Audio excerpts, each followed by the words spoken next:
예, 다 같이 요한나 3장 9절 말씀 같이 읽습니다. 요한나 3장 9절 같이 읽습니다. 하나님께서 돌아서시고 뜻을 돌이키사 자신의 맹렬한 분노에서 떠나심으로 우리가 멸망하지 아니할지 누가 알겠느냐 하니라. 이게 아시리아 왕이 한 말입니다. 이런 훌륭한 믿음 있는 말. 이교도이며 이방인인 아시리아 왕이 니느웨에서 지금 왕이 지금 왕자에서 일어나서 하는 말이에요. 예.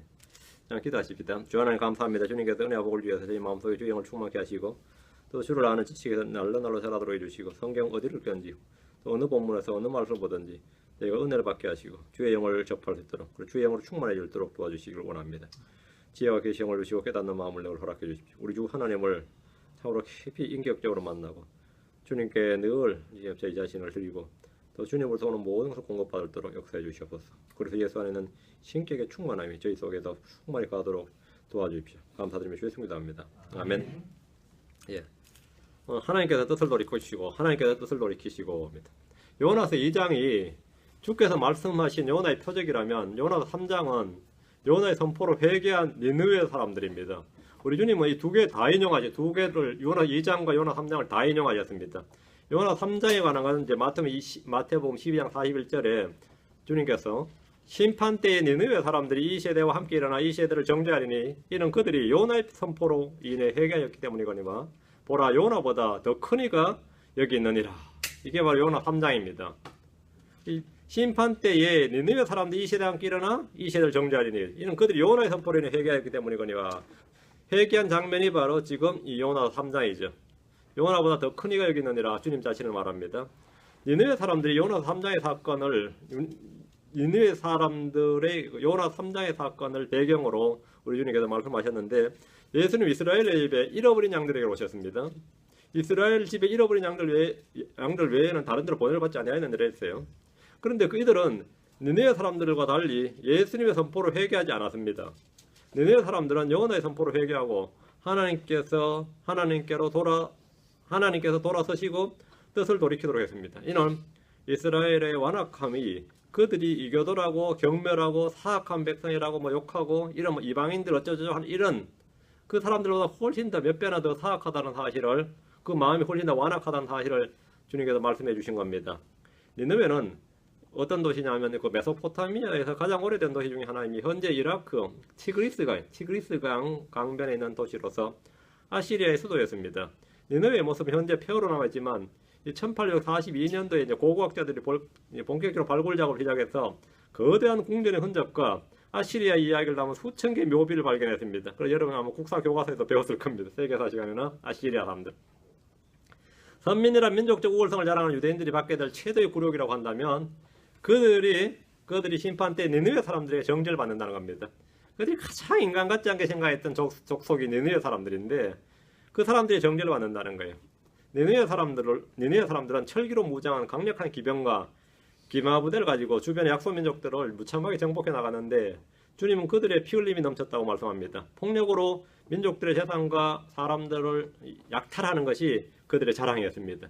대언자 나훔은 이런 니느웨에 관한 말씀을 선포했는데 내용은 주의 심판으로 인한 멸망입니다. 요나의 선포로 니느웨는 회개했지만 나훔의 선포 때는 아무 회개도 하지 않았습니다. 나훔 1장 14절에 주가 너희에 관하여 명령을 내려선즉 다시는 내 이름이 전파되지 아니하리라. 내가 내 신들의 집에서 새긴 형상과 부어 만든 형상을 끊으며 내 무덤을 만들리라. 이는 내가 비열하기 때문이니라. 이게 우리 주님께서 니느웨에 대해서 한 말씀입니다. 네가 비열하다. 네가 비열하다. 요나는 한마디의 짧은 말씀을 선포했지만 나훔은 몇 장에 걸쳐서 그들의 닥칠 재앙을 선포했습니다. 대언자 요나는 앞으로 니느웨가 일어나서 이스라엘을 침공하고 복속시켜버린다는 사실을 알았습니다. 대언자로서 이미 그걸 알았습니다. 실제로 역사는 북왕국 이스라엘이 완전히 멸망해서 아시리아의 포로가 되고 온 이스라엘로 온 세상을 흩어져 버립니다. 아시리아는 이주정책과 혼혈정책으로 이스라엘의 민족적 정체성을 없애버리고 그들이 가진 신앙은 이방 종교와 섞어버립니다. 대언자 요나는 이런 니느웨의 사악함에 대해서 심한 적대감을 가진 사람이었는데 하나님께서 니느웨 사람들의 사악함이 내 앞에 이르렀다고 했을 때 누구보다도 그들이 심판받게 되었다, 멸망하게 되었다 이런 사실을 기뻐하고 원했던 사람입니다. 하나님은 그런 요나에게 요나서 1장 2절에서 일어나 저 큰 도시 니느웨로 가서 그것을 향하여 외치라. 그들의 사악함이 내 앞에 이르렀느니라 하시니라. 이렇게 말씀하셨습니다. 일어나 니느웨로 가서 외치라. 여기서 외치는 게 아니라 니느웨로 가서 외치라.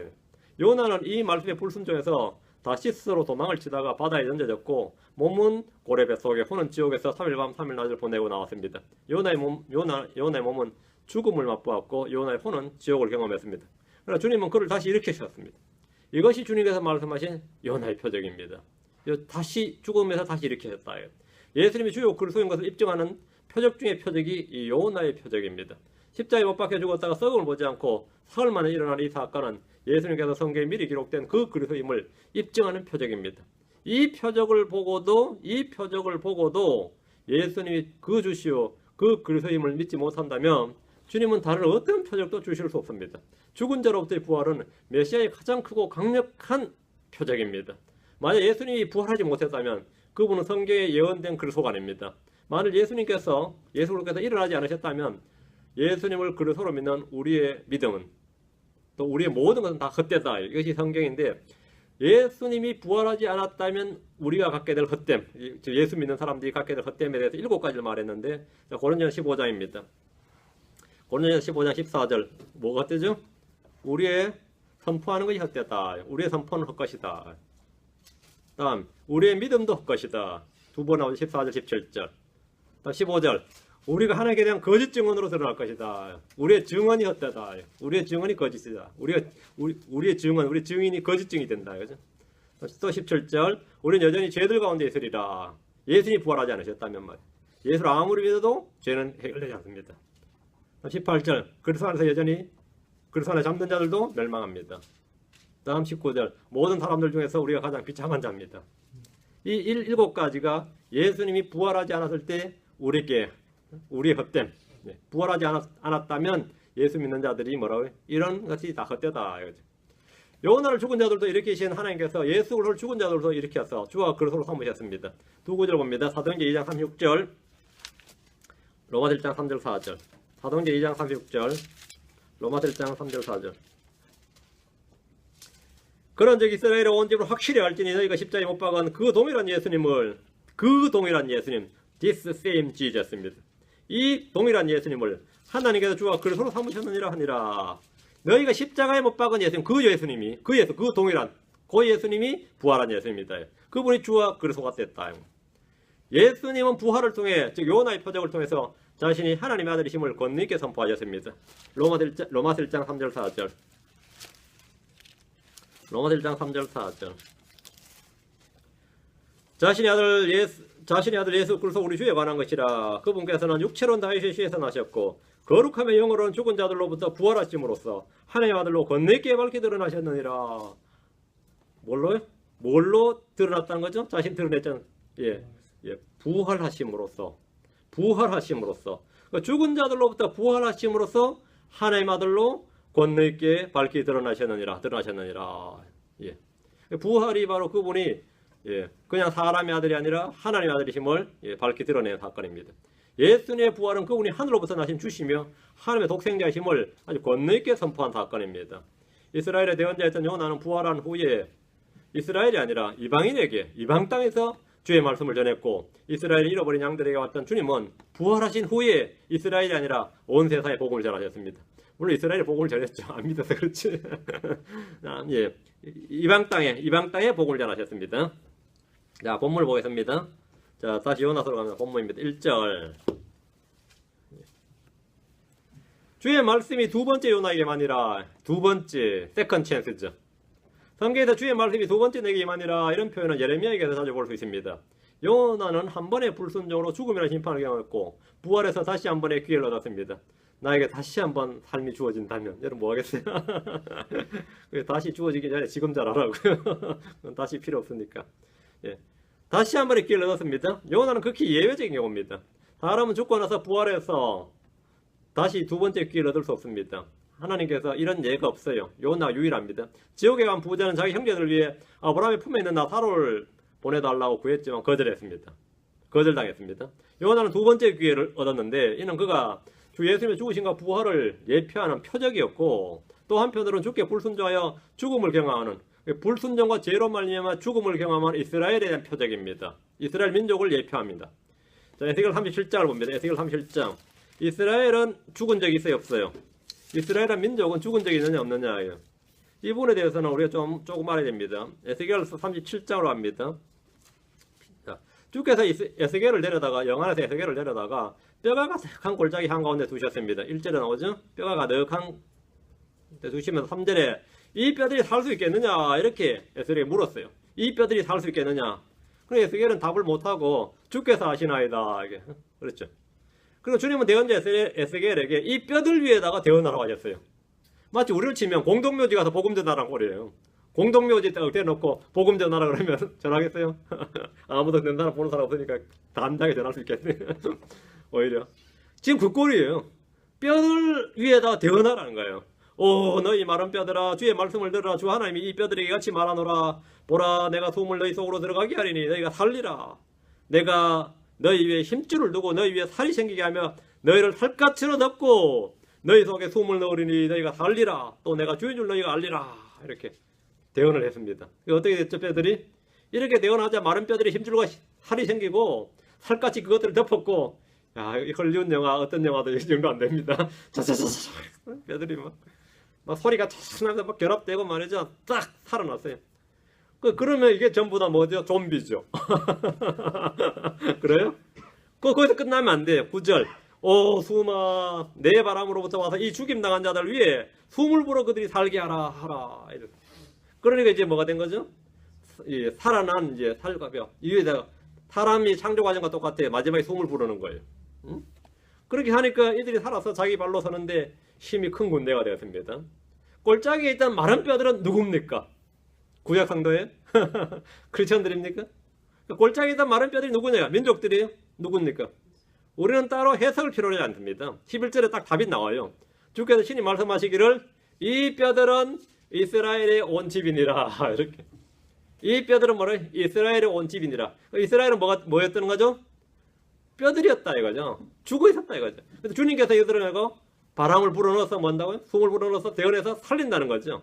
이스라엘은 민족적으로 말랐고 끊어졌습니다. 그러나 이들은 주의 말씀, 주의 영으로 다시 살아납니다. 이것이 두 번째 기회입니다. 두 번째 내게 말씀하사.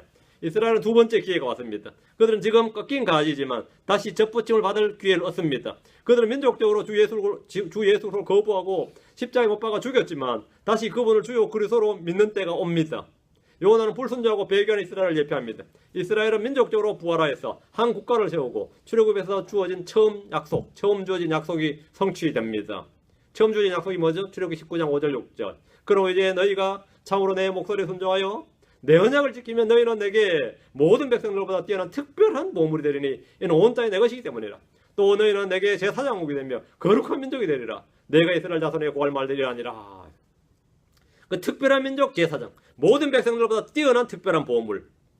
이게 지금 이스라엘 민족이 주어진 가장 위대한 영광스러운 약속인데 이스라엘은 지금도 이걸 바라죠. 이 일은 역사적으로 성취된 적이 한 번도 없습니다. 그들은 산에서 모세가 십계명을 받아오는 순간에 이미 배교해버렸고 결국 온 세상에 흩어져 이방인에게 짓밟히고 말았습니다. 이들이 제사장 왕국이 되며 거룩한 민족이 되는 것은 대환란이 끝나고 천년왕국 때 있게 될 일입니다. 주의 말씀이 두 번째 요나에게 임했듯이 주의 말씀이 다시 한번 이스라엘에게 임합니다. 주님께서 유다의 집과 이스라엘의 집에 새 언약을 맺으신다고 말씀하셨습니다. 예레미야 31장 31절, 히브리서 8장 8절 10절, 예레미야 31장 31절. 이 구절을 여러분이 신약 주님께서 제자들과 맺은 그 뉴 테스트먼트 새 언약으로 이해하면 안 됩니다. 이건 전혀 다른 이야기입니다. 예레미야 31장 31절. 오늘날 많은 분들이 성경을 연구한다, 성경을 안다 이런 분들이 보면 이 구분을 할 줄 모릅니다. 이스라엘에 주어진 것과 교회에 주어진 것을 구분을 못해요. 자, 그래서 이것도 교회, 이것도 교회, 이것 반대로 이렇게 막 뒤범벅을 하는 거죠. 잡탕을 만드는데 절대로 그렇게 하면 안 됩니다. 말씀을 정확히 나누어서 봐야 됩니다. 예레미야 31장 31절. 주가 말하노라 보라 날들이 이르리니 내가 이스라엘 집과 유다의 집과 새 언약을 맺으리니. 잘 보세요. 이스라엘 집과 유다의 집과 새 언약을 맺으리라. 누가 이스라엘 집과 유다의 집입니다. 이건 교회가 아니죠. 이 언약을 이전에 시내산에 맺은 모세율법에 따르지 않습니다. 이 구절에 대해서 신약에서 자세히 설명을 하고 있는데 이 언약은 주님께서 십자가를 앞두고 맺은 새 언약이 아닙니다. 이 언약은 하나님께서 이스라엘의 집과 유다의 집과 맺는 언약입니다. 히브리서 8장 8절 10절. 히브리서 8장 8절 10절.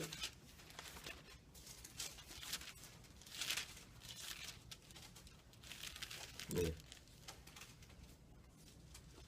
그들에게서 흠을 발견하시고, 그들 하면 이거는 첫 언약 모세 율법입니다.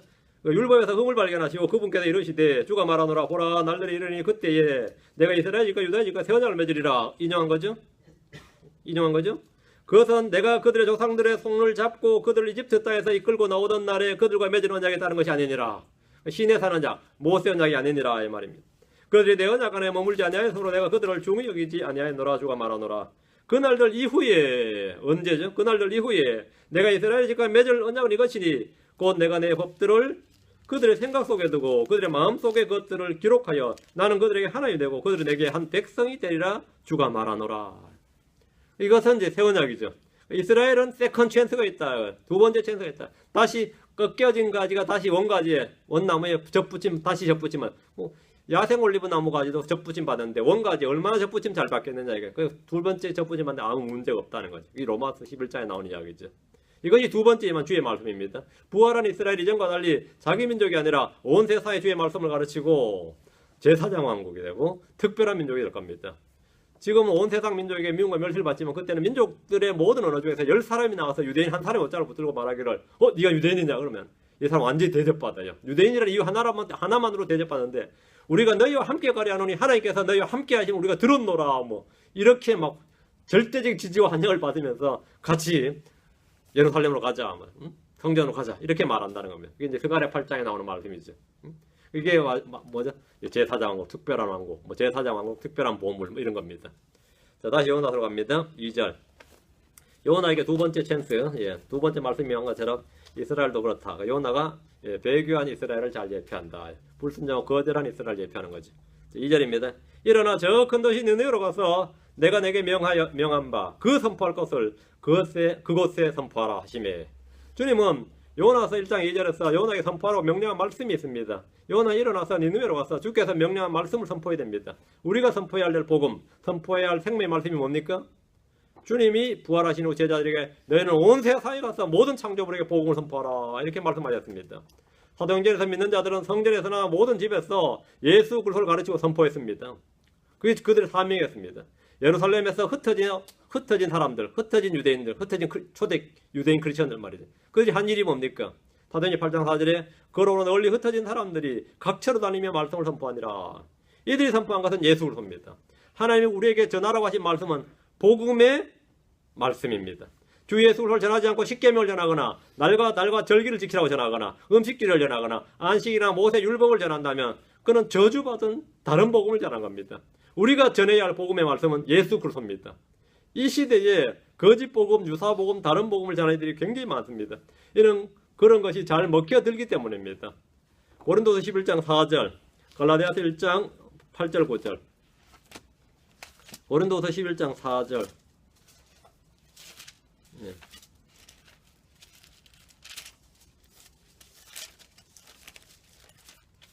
고린도서 11장 4절. 만일 누가 가서 우리가 선포하지 아니한 다른 예수를 선포하거나 혹은 너희가 받지 아니한 다른 영이나 너희가 수용하지 아니한 다른 복음을 받게 할 때 너희가 그를 잘 용납하는도다. 거절 안 하고 시험해 보지도 않고 그냥 받아들인 거죠. 모든 영들을 다 믿지 말고 시험하라. 복음이나 영이나 뭐든 시험하라고. 그래서 뭐라고? 진리를 붙들어야죠. 자, 이제 갈라디아 1장 8절 9절입니다. 예나 지금이나 마찬가지인데 그 이단들이 그렇게 살 수 있는 이 공간의 여지가 있는 겁니다. 갈라디아 1장 8절 9절. 그러나 우리나 혹은 하늘로부터 온 천사라도 우리가 너에게 선포한 복음 외에 어떤 다른 복음을 너에게 선포하면 그는 저주를 받을지어다. 우리가 전에 말한 같이 내가 지금 다시 말하노니 만일 어떤 사람이 너희가 받아들인 것 외에 어떤 다른 복음을 너에게 선포하면 그는 저주를 받을지어다. 다른 복음을 선포하면 다른 복음, 다른 예수, 다른 영 그럼 저주를 받는다. 백성들 가운데 거짓 대언자들이 있었듯이 지금도 거짓 교사들이 있고 말씀을 부패시키는 무리들이 많이 있습니다. 주님은 요나에게 내가 명령한 것, 선포할 것을 선포하라고 명하셨습니다. 주의 입에서 나온 말씀을 따거나 빼지 말고 왜곡해서 전하지 않아야 됩니다. 전할 것을 전하라. 내가 말한 것을 말하라. 가감하지 말라. 3절입니다. 이에 요나가 주의 말씀대로 일어나 니느웨로 가니라. 이제 니느웨는 사흘 길을 다닐 만큼 심히 큰 도시더라. 큰 도시. 이 고고학교들 발굴에 따르면 왕공터가 직경 10km였다 그러니까 엄청난 거죠. 응? 궁궐이 큰 도시였다. 고래 입에서 토해져 나온 요나는 기도를 마치고, 그 기도 한 개가 이제 요나 2장이었습니다. 기도를 마치고 두 번째 주의 말씀을 받아서 해변가에서 일어났습니다. 뭐 씻을 거 좀 씻고 해초는 뗐는지 모르겠지만 어쨌든 이렇게 하고 일어났어요. 몸에 묻은 해초와 모래를 다 씻어내었는지 모르겠습니다. 고래배 속에서 나온 사람. 이것은 단연 메인 뉴스감입니다. 고래배 속에서 나온 사람 어때요? 이거는 뭐 한국에서 뭐 신화나 전설에 나오는 뭐 아래서 뛰쳐 나온 사람 뭐 이런 것보다 더한 이야기다. 고래배 속에서 나온 사람이에요. 고래배에서 나온 사람. 우상 숭배한 미신에 찌든 니느웨 사람들에게 이 소식은, 이 사람은 살아있는 표적입니다. 이 소식은 인도였던가 얼마 전에 이제 이 다리가 이제 4개, 팔이 4개, 이제 어떻게 잘못돼 그렇게 그런 몸은 하나예요. 머리도 하나고 그런 애가 이제 나왔는데 난리 났죠. 근데 걔 지금 인도에서 신으로 추앙받습니다. 인도의 신들은 뭐죠? 팔다리 많죠. 그래가지고 뭐 전부 순례객들이 모여들고 말이죠. 지금 난리도 아니에요. 응? 어떻게 생각하세요? 비정상의 뭐죠? 위력이지. 자, 고래배 속에서 사람이 나왔다 이거야. 이거는 어떤 거죠? 엄청난 이야기죠. 엄청난 이야기죠. 이건 뭐 표적 중에 표적이에요. 니느웨 사람들에게 충격입니다. 바다의 신이 보낸 사람이라 생각할지도 모릅니다. 요나가 니느웨로 가는 길은 참으로 멀고 험했습니다. 그는 초자연적인 방법으로 니느웨에 도착했고 이제 일어나서 해변에서 도시로 걸어갔습니다. 니느웨는 사흘 길을 다닐 만큼 힘이 큰 도시입니다. 보통 한국 사람들에게 하루길을 하면 100리입니다. 사람이 1시간에 보통 10리가죠. 10리가 4km거든요. 100리길이면 40km 정도. 그 하루가 100리길이니까 40km니까 사흘 길이면 얼마죠? 300리죠. 엄청난 겁니다. 삼천리 반도강산에 10분의 1이라고.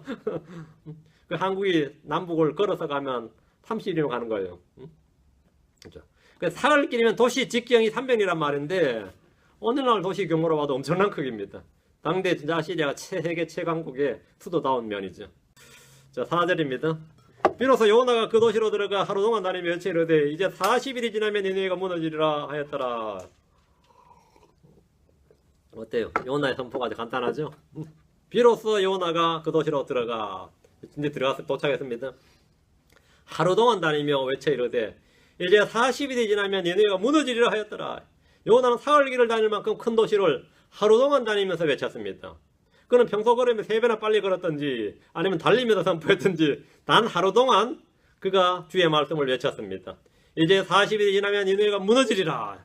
도시 임할 재앙의 선포입니다. 이 도시 임할 재앙의 선포예요. 성경 말하기를 아모스 3장 6절에 도시에서 나팔을 부는데 백성이 두려워하지 아니하겠느냐? 주가 행하지 아니하였는데 도시에 재앙이 있겠느냐? 했습니다. 소돔과 고모라를 비롯한 주변 5도시들은 하늘에서 내린 불로 잿더미가 되고 말았습니다. 그런데 영화의 소재로 나오는 폼페이라는 도시는 화산이 폭발해서 흔적 없이 녹아버렸습니다. 어떤 도시는 지진이나 쓰나미로 폐허가 되어버립니다. 이 모든 일이 주께서 행하신 일이란 겁니다. 주께서 행하지 아니하였는데 그 도시에 재앙이 있겠느냐? 재앙이 있겠느냐? 요나는 이제 40일이 지나면 니느웨가 무너질 것이라고 말합니다. 요즘 한국에는 뭐 12월 며칠 날에 뭐 전쟁이 있을 것이라고 난리돼요. 오늘 며칠이던 날짜가 12월 9일에 있다는데 이제 막 갔고 지났네요. 이제 12월 19일 남았다 이제. 12월 14일 있더라고. 12월 14일, 19일 며칠 안 남았습니다. 근데 이놈들은 말이죠. 도무지 시간이 지나도 회개할 줄을 모릅니다. 도무지 회개할 줄 몰라요. 아무리 틀려도 회개하는 법이 없습니다. 회개하지 않는데 이런 예언을 하는 점쟁이 예언가들이 굉장히 많습니다. 요나도 지금 까딱 잘못했다가는 뭐 되는 거죠? 40일 후에 이렇게 된다는 말은 뭐 40일 뒤에 이 도시가 무너지기 전에 네가 먼저 죽는다. 이런 판국이 되는 거죠. 우리는 지구 종말의 날이나 휴거의 날이나 이런저런 날들에 대해서 요나처럼 선포하는 예언가들을 많이 볼 수 있습니다. 요나의 이런 선포는 그가 하나님의 대언자로 완전히 인정받지 못한 이상에는 미치광이나 사이비 종교인이나 아니면 광신자, 뭐 유언비어 유포죄, 맞아요. 이건 사회를 혼잡스럽게 하는 사람이 당장 현행범으로 체포될 수 있는 그런 위험한 발언입니다. 위험한 발언이죠. 그것도 적성국가에서 말이죠. 어느 나라 놈인지 알게. 나의 고향은 고래배 속에 이러진 않을 거 아니야. 히브리인이다 그러지. 그럼 뭐 적성국가란 말이지. 요나는 40일이 차는 날까지 날마다 온 도시를 돌면서 이 말씀을 선포한 것이 아닙니다. 하루 동안 다니며 외친 것이 전부입니다. 그야 순종을 해도 뭐 억지로 순종한 거죠. 억지로 순종해서 하자 했습니다 주님하고 그런 거죠. 예전에 이제 제가 아는 분은 장사를 하거든요. 새벽 일찍 일어나서 새벽에부터 장사 시작해요. 시장에서 뭐 이거 파니까 하니까. 뭐 일요일 날은 장사 더 잘 되는 날인데 일요일 날 교회 올 수가 있나요? 그러니까 막 교회는 가야 되는데 막 속은 달고 장사 내야 되고 하면은 막 이제 하다가 잠시 틈을 내 가지고 교회 와도 문고리 잡고 주님 왔다 갑니다. 주님 왔다 갑니다. 그리고 탁 가서 장사하고 그런 분이 있었어요. 자 보세요. 요나가 지금 말씀을 선포하긴 하는데 주님 선포했습니다 이거야. 40일 동안 내내 선포한 게 아닙니다. 의를 선포한 노아나 의를 선포한 에녹하고는 차원이 달라요. 요나는 선포했습니다. 하루 어제도 했다 이거죠. 이제 40일이 지나면 이러면서 선포를 했어요. 대언자 예레미야는 예루살렘의 멸망과 유다의 패망을 선포했다가 왕과 백성들의 미움을 받았습니다. 예레미야 19장 15절과 25장 29절에 보면 예레미야 19장 15절 앞으로 가서 한번 봅시다. 대언자 예레미야가 민족들에게 이 반역자 취급을 받았습니다. 왜? 이 덕담을 해도 시원찮을 판국에 말이죠. 바벨론한테 망한다는 거야. 망한다. 망해도 그냥 망한 게 아니라 아주 철저하게 망한다고 계속 떠들어대고 있으니 이거 난감하죠.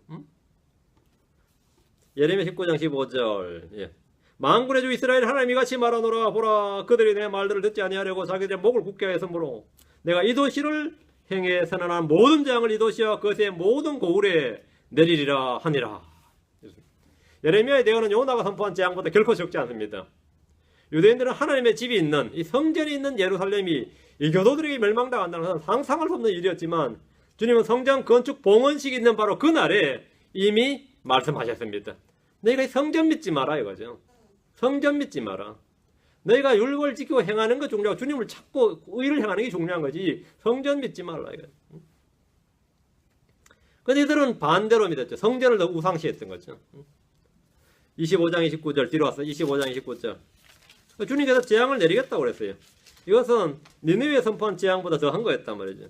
예레미야 25장 29절 보라 내가 내 이름으로 불리는 도시에 재앙을 내리기 시작한즉 너희가 완전히 형벌을 면하겠느냐. 너희가 형벌을 면하지 못하리니 내가 칼을 불러 땅의 모든 거주민이 임하게 하리라. 만군의 주가 말하노라.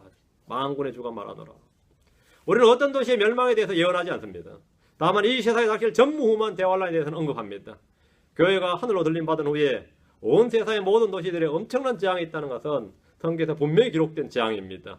우리는 그 재앙에 대해서 말합니다. 이제 40일이 지나면 그죠? 우리 뭐라 그러죠?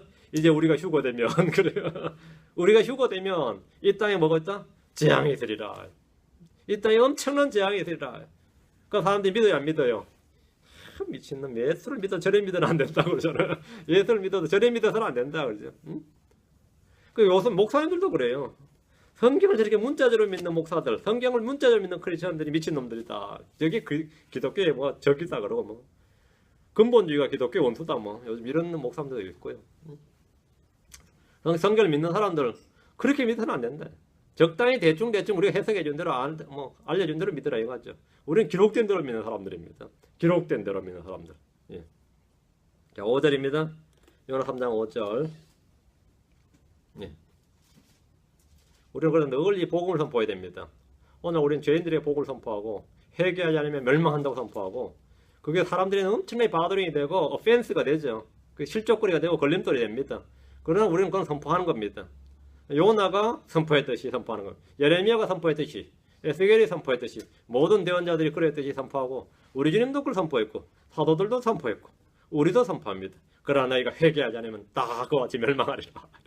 이렇게 선포하는 겁니다. 5절입니다. 이에 니느웨 백성이 하나님을 믿고 그 음식을 선포하며 그들 중에 가장 큰 자로부터 가장 작은 자 이르기까지 굵은 베옷을 입었고 이건 너무나 의외의 놀라운 반응입니다. 어떻게 생각하세요? 어떤 이런 반응을 보이죠?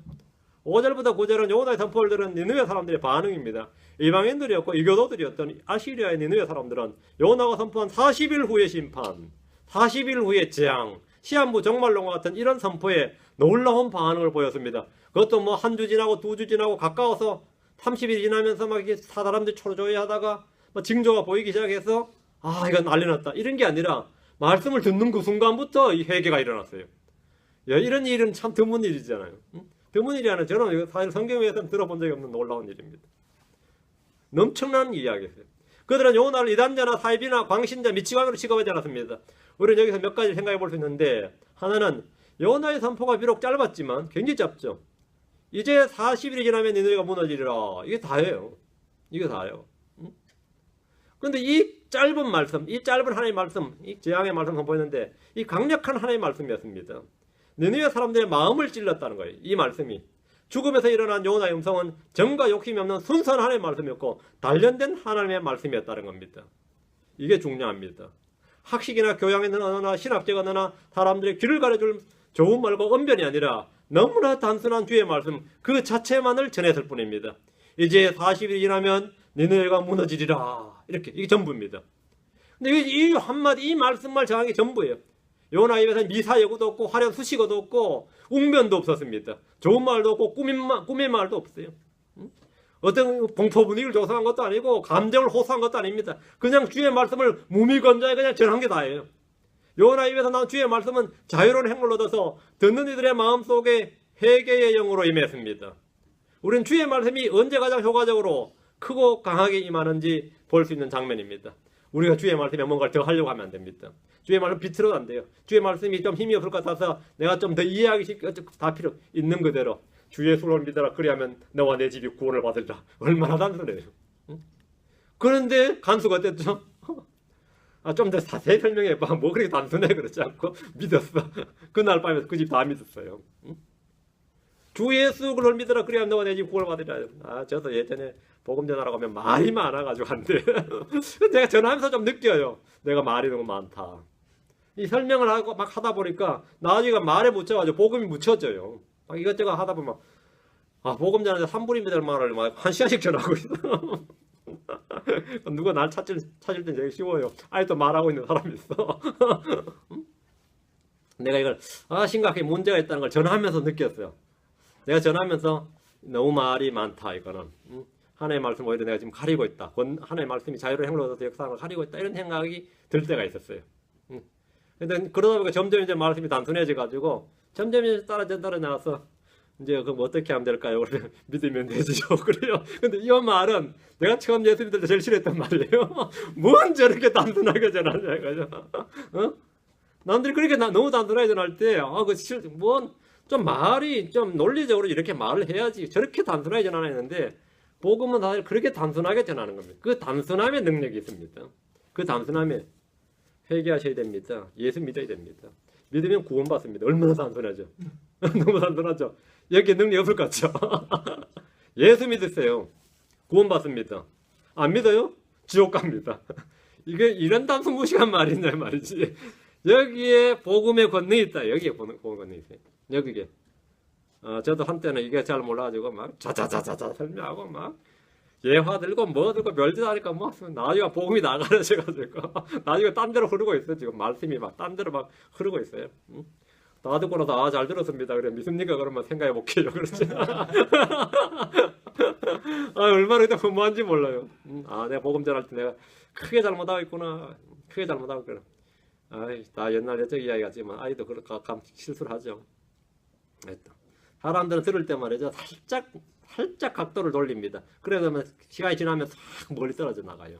복음의 본질은 멀리 떨어져 나갑니다. 살짝 말씀을 돌리는데 그래서 나중에 딴소리 하고 있어 지금. 딴소리 한참 지금 서로 대화하고 있어 지금. 복음에서는 제기라고. 그때마다 탁탁 쳐야 돼. 그거 나중에 이야기하기로 하고 지금 중요한 건 예수 믿어야 됩니다. 이렇게 안 믿으면 지옥 갑니다. 내 말이 아니라 성경의 말씀이니까 남 미워하지 말고 예수 미워하라 그래. 너무 날 미워하지 마시고 예수님 말씀입니다. 예수님 말씀. 하나님 말씀입니다. 성경 말씀입니다. 요나처럼 말이죠. 요나는 자기 입에서 주의 말씀만 전했어요. 이게 다 했습니다. 그런데 요나는 지금 전혀 기대하지 않는 이렇게 했더니만 오히려 강력한 회개와 영적 각성과 부흥이 니느웨에서 막 불꽃처럼 일어났어요. 요나처럼 이렇게 죽음을 경험한 사람이 전하는 말씀, 한마디로 말하면 십자가에 못 박힌 사람이 전하는 복음이 권능이 있습니다. 누가 가장 복음 잘 전하냐면 그래서 한 게 십자가에 못 박힌 사람이 전하는 복음이에요. 그 사람이 전하는 복음이 가장 강력한 권능을 발휘합니다. 십자가에 못 박힌 경험이 없는 사람이 말한 십자가의 복음은 한마디로 농담거리도 안 됩니다. 듣는 사람이 묻고 있어요. 십자가에 못 박힌 경험이 있는 사람이 전하는 복음이에요. 그것이 바로 증인이에요. 체험 산 증인이에요. 응? 여러분 모두 내가 그래서 함께 십자가에 못 박힌다는 이 경험, 내가 그래서 함께 죽었노라요. 내가 그래서 함께 죽었노라. 이것이 돼야 돼. 이게 사실은 십자가의 복음을 전하는 전제 요건입니다. 부활의 복음을 전하려면 내가 부활의 증인이 돼야 돼요. 그래야 내가 부활의 복음을 전하지. 남의 이야기 하듯이 하면 그건 증인이 아니죠. 요나는 지금 뭐 하는 거죠? 멸망이 뭔지를 요나는 제대로 체험한 거예요.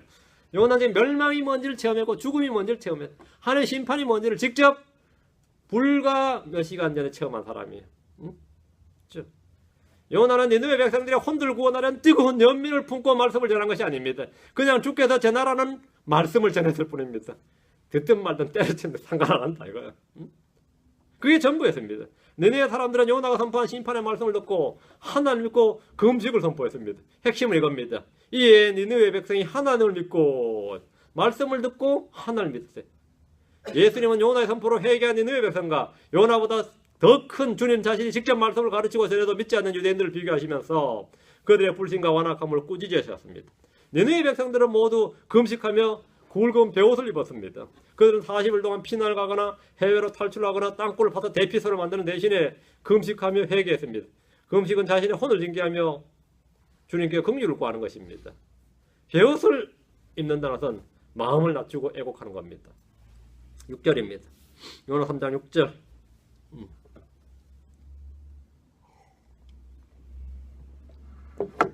말이 word 말이 말씀이 니느웨 왕에게 이르매 그가 자기 왕자에서 일어나 자기 몸에서 옷을 벗어 내려놓고는 굵은 벼옷으로 몸을 덮고 제 속에 앉았더라. 심판의 말씀이 니느웨 왕에게 이르자 왕은 즉시 자기 왕자에서 일어나 자기 몸에서 옷을 벗어 내려놓고는 왕복을 벗어 내려놓고는 굵은 벼옷으로 몸을 덮고 제 속에 앉았습니다. 놀라운 반응입니다. 그는 니느웨에 심판이 임한다는 사실을 상징이나 비유가 아니라 문자 그대로 믿었습니다. 아시리아 왕은 오늘날 현대 신학자들보다 오늘날 현대 자유주의 목사들보다 훨씬 더 탁월한 믿음과 성경적 믿음을 가지고 있습니다. 그건 상징이지 비유지 은유지 그러지 않았다 이거죠. 문자 그대로 믿었습니다. 아시리아 왕은 대언자를 통해 선포되는 말씀을 듣고 믿고 회개했습니다. 아시리아의 느느웨는 미국의 1, 2차 영적 각성이나 대부흥 운동을 능가하는 회개의 각성과 부흥이 일어났습니다. 요나는 미국의 D.L. 무디나 영국의 요한 웨슬리를 능가하는 니느웨의 부흥을 주도한 대언자가 되고 말았습니다. 이는 대언자들의 말을 거부하거나 흘려들었던 이스라엘의 왕들과는 차원이 다른 반응, 이스라엘의 시민들과는 차원이 달랐다 이거죠. 아시리아 왕은 요나의 선포를 들었을 때 하나님으로부터 오는 국가적 재앙이 닥칠 것을 알았고 머뭇거리지 않고 즉각 일어나서 회개했습니다. 주의 말씀을 문자 그대로 믿는 이 믿음이 그를 구원했고 온 도시를 구원했습니다.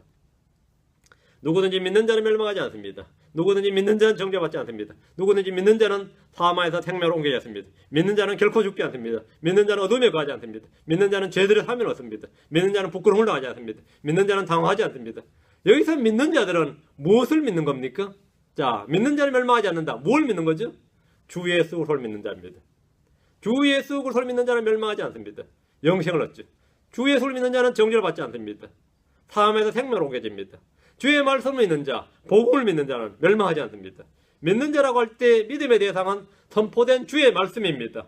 아시리아 왕은 요나를 통해 선포된 주의 말씀을 믿었고 멸망하지 않았고 정죄를 받지 않고 사함에서 생명으로 옮겨졌습니다. 그는 이방인이었고 이교도였지만 믿는 자에게 임하는 하나님의 긍휼과 은혜의 복이 무엇인지 몸소 체험했고 좋은 본보기로 후대에 남겨졌습니다. 7절입니다. 자, 7절.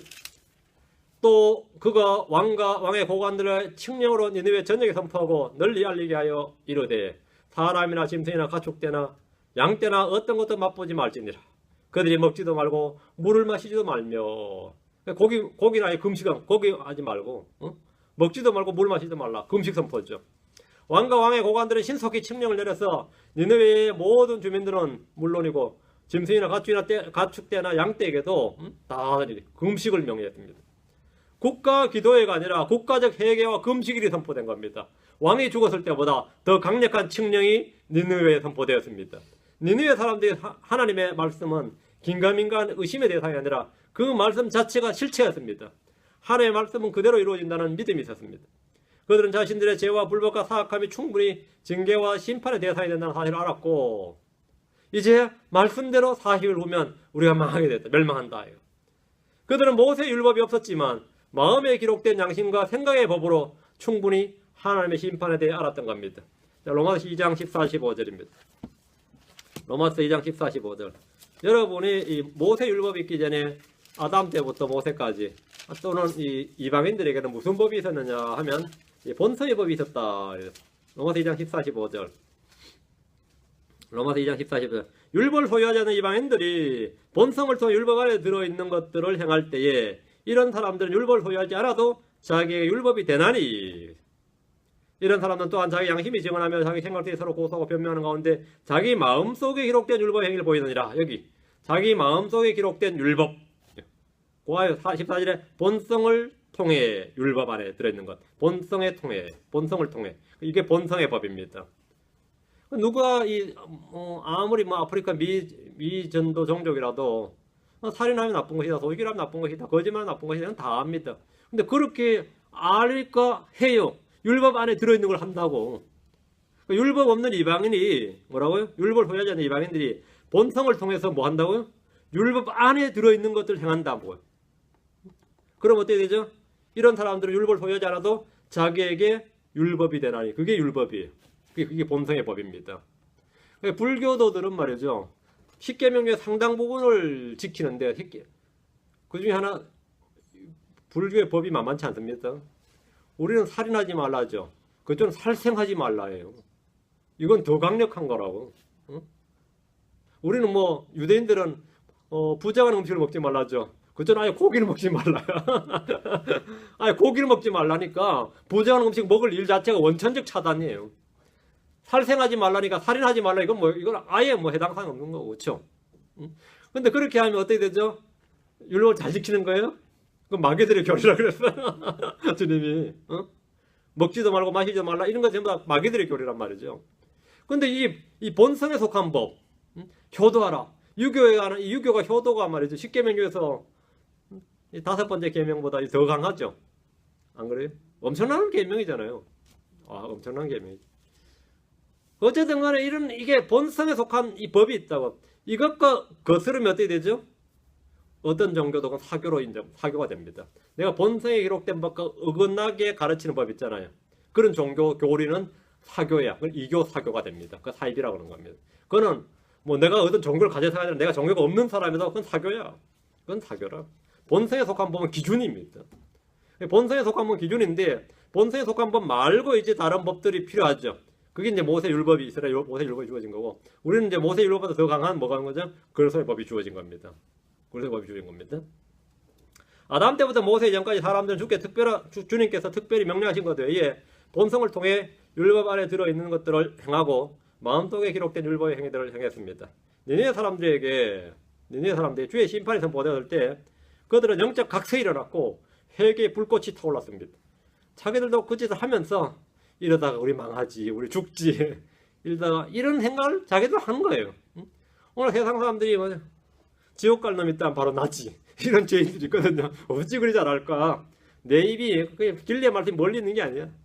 내 마음에 있고 내 입에 가까이 있느니라. 그 맞다고. 사키니 말해 지옥 갈 사람 맞다고. 그런데 뭐가 필요하죠? 지옥 가지 않는 방법을 몰라. 본성에 속한 법은 구원의 방법을 모릅니다. 본성에 속한 율법은. 그건 뭐가 특별 계시가 필요해요. 복음 선포가 필요하다 이 말입니다. 그건 예수 그리스도 필요해. 그건 우리가 해줘야 될 일이에요. 근데 네가 지옥 갈 사람이라 알았는데 지옥 안 가는 방법을 아느냐? 이제 지옥 안 갈 수 있는 방법을 아느냐? 네 죄가 사함을 받을 수 있는 방법을 아느냐? 근데 사람들 모르니까 종교를 만든 겁니다. 모르니까 종교를 만든 거예요. 하나님께서는 종교를 만들지 말고 철학을 만들지 말고 하나님의 말씀 복음을 믿으라는 겁니다. 복음을. 자, 8절입니다. 사람과 짐승이 굵은 베옷을 입고 짐승도 베옷을 입었어요. 이거는 역사상 처음 있는 일일 겁니다. 전무후무한 사건입니다. 사람과 짐승이 굵은 베옷을 입고 힘써 하나님께 부르짖으며 참으로 그들이 각각 자기 악한 길과 자기의 손에 폭로해서 떠날지니라. 금식과 베옷보다 더 중요한 것은 힘써 하나님께 부르짖는 겁니다. 그들은 하나님을 믿고 금식했습니다. 그들은 금식하며 하나님께 부르짖었습니다. 그것이 전부가 아닙니다. 그들이 각각 자기 악한 길과 자기 손에 폭로해서 떠났습니다. 이게 떠났다. 이게 중요하죠. 하나님께 부르짖고 떠났다. 이게 회개입니다. 이게 회개 열매예요. 안 떠나면 회개가 아니죠. 폭력은 하나님이 이 세상을 심판한 가장 첫 번째 죄였습니다. 노아의 홍수 이전에 땅은 폭력이 가득하니라. 주님께서 그 땅의 폭력으로 인해서 땅과 땅에 있는 호흡 있는 이 호로 호흡하는 모든 동물도 쓸어버린 겁니다. 주님은 노아에게 말씀하시기를 모든 육체의 끝이 내 앞에 이르렀으니 이는 땅이 그들로 인해 폭력으로 가득하기 때문이라. 보라 내가 그들을 땅과 함께 멸하리라. 땅과 함께 멸하라. 폭력이 가득했다. 폭력은 하나님께서 이 땅을 심판하신 첫 번째 죄였습니다. 폭력이 뭡니까? 폭력은 자신의 것이 아닌 것을, 자신의 것이 아닌 남의 것을 불법으로 빼앗을 때 사용하는 힘이에요. 불법으로 남의 것을 강탈, 남의 것을 자기 소유로 만드는 힘. 그게 폭력입니다. 빼앗는 거죠. 남의 것을 자기 소유로 만드는 방법, 만드는 이 불법의 방법이 두 가지가 있는데 가장 대표적인 게 뭐냐? 속에서 훔치는 겁니다. 남의 것을 내 것으로 만드는 방법이 하나가 속이는 거예요. 속에서 훔치는 거. 물론 안 속이고 훔칠 수도 있겠지만 도둑질. 그게 남의 걸 훔치는 거고, 훔치는 거죠. 남의 걸 내 것으로 만드는 방법, 훔치는 거. 다음에 빼앗는 거죠. 그게 폭력입니다. 훔치는 것보다 폭력은 더 나쁜 거예요. 도둑도 물론 도둑도 나쁜 거죠. 난 속이는 거. 남의 것을 내 것으로 정당하게 받는 방법은 뭐죠? 일해서 사는 겁니다. 일해서 사는 거예요. 두 번째는 선물입니다. 두 가지 방법밖에 없어요. 내가 사는 거하고 뭐라고요? 선물로 받는 거예요. 남의 것이 내 것이 되는 방법. 그렇죠? 예. 또 있다 그런 사람 있겠죠. 줍는 거. 남의 거 함부로 줍다가는 불법 취득 뭐 아시죠? 여기 돈가방이 있는데 이걸 주워서 내가 신고 안 하고 내가 먹어버리면 뭐든지 아시죠? 불법 점유이탈죄가 돼요. 그저께 신문에 봤는데 어떤 집에 공사로 갔다가 금괴 뭐 몇 개? 뭐 100개가 넘던데 1kg짜리 금괴 100몇 개를 일하던 사이에 발견했어요. 근데 이 양반이 그냥 죽어가지고 가족들도 아무도 몰라요. 그 일을 일꾼 세 사람이 일을 했는데 한 개씩 가져갔어. 양심적이죠. 근데 한 사람이 집에 와서 아까워서 견딜 수가 없죠. 다시 와서 다 가져갔어요. 근데 그 집 사람들도 모르니까 할머니도 몰라.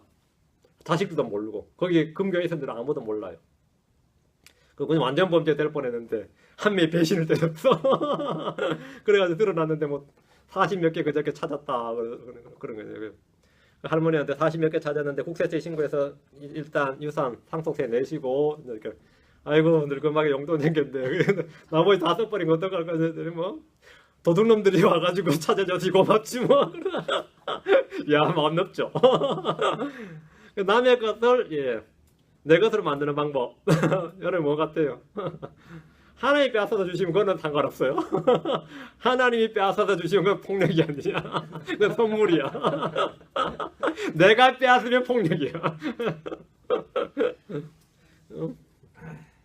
훔치든 빼앗든 뭐 폭력이란 것은 남의 것을 내 것으로 만드는 불법적인 힘입니다.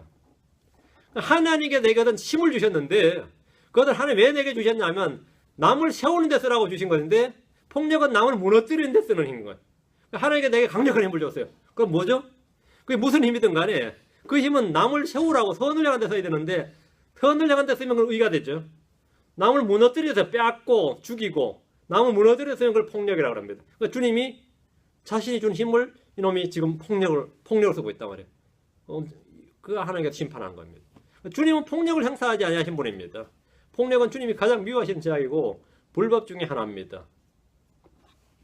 폭력에 대한 가장 독특한 구절은 마태복음 11장 12절에 나옵니다. 침례자 요한의 시대로부터 지금까지 하늘의 왕국은 폭력을 당하며 폭력배들이 강제로 그것을 빼앗느니라.